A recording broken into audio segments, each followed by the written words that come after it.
As you guys all know, I am a huge fan of fantasy isekai and adventure anime. What you don't know about me though, is the fact that I despise watching sports anime. It never has intrigued me, not even in the slightest, not once. It just doesn't do it for me, personally. And yes, I already know that you guys are starting to spam the comic section being like, how could you say something like that? IQ is a great sports anime.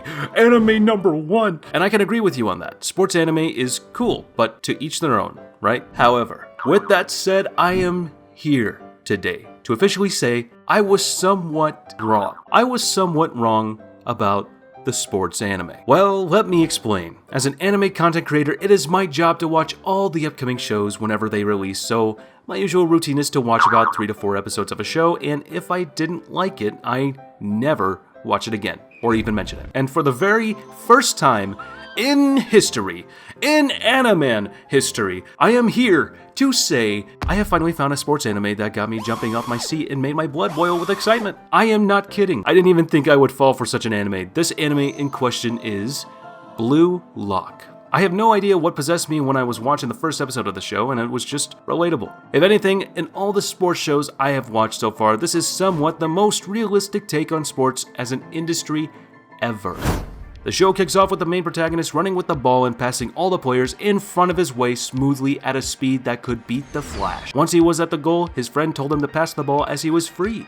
It was the goal needed to get to the Nationals. So it obviously was a big deal for him. He gave him the ball after recalling what his coach taught him. All for one, and one for all.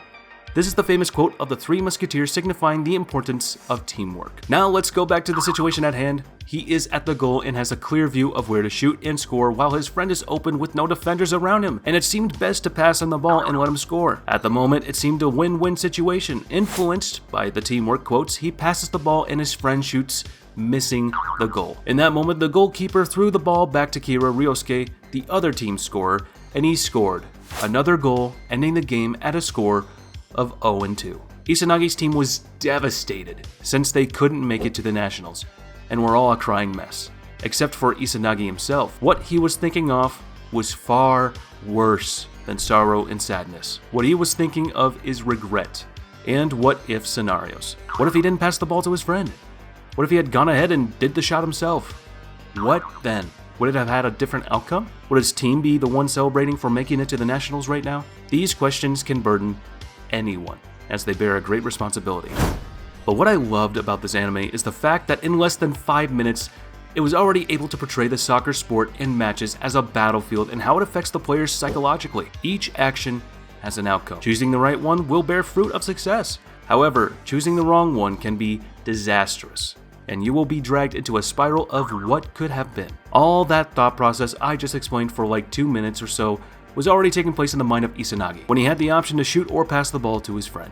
And due to that misplaced trust, his team lost the national qualifications and he let down his role model, the best professional soccer scorer. On his way home, he kept recalling all scenarios he could have gone through and all that he could do, but didn't, which was obviously taking a heavy toll on his psyche. Until he finally reached his breaking point and collapsed, screaming and shouting like a child wanting to win. This moment right there, of course, along with the flawless animation, had me hooked to the series. And honestly, I am thinking of reevaluating my whole I hate sports anime attitude if they are even just a bit impactful as the show was. I will watch them. You know what they say after all, go big or go home. And all that happened within the first half of the first episode.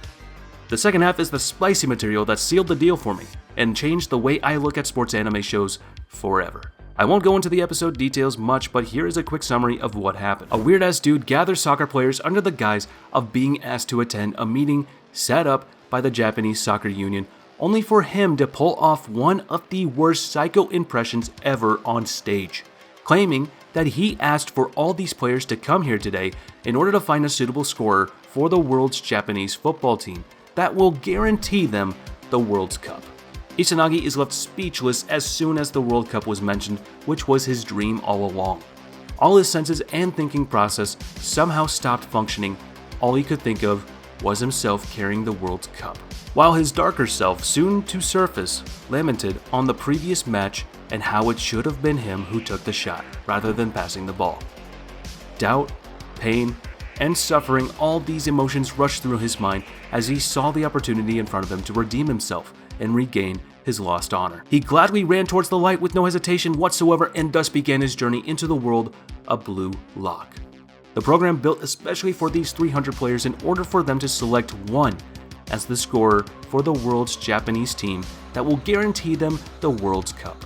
In the end, it all happened so fast, and next thing we knew, he entered Room Z as instructed from his number tag, 299Z. Apparently, these scores and numbers aren't random and at all. Instead, they are a representation of the level and skill of a player overall out of the 300. He is clearly pissed at his low ranking, and once the first game started at the soccer tag, he showed everyone why he will be the one to be picked at the end of the program.